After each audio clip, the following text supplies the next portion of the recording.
Nurses at Essentia Miller Hill Surgery Center and Essentia Solvay Hospice House announced this week they intend to vote to join the Minnesota Nurses Association.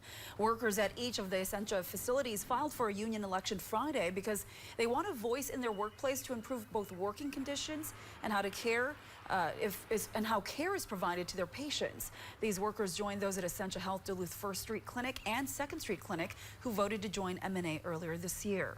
The elections for these two facilities will likely be scheduled in the coming weeks.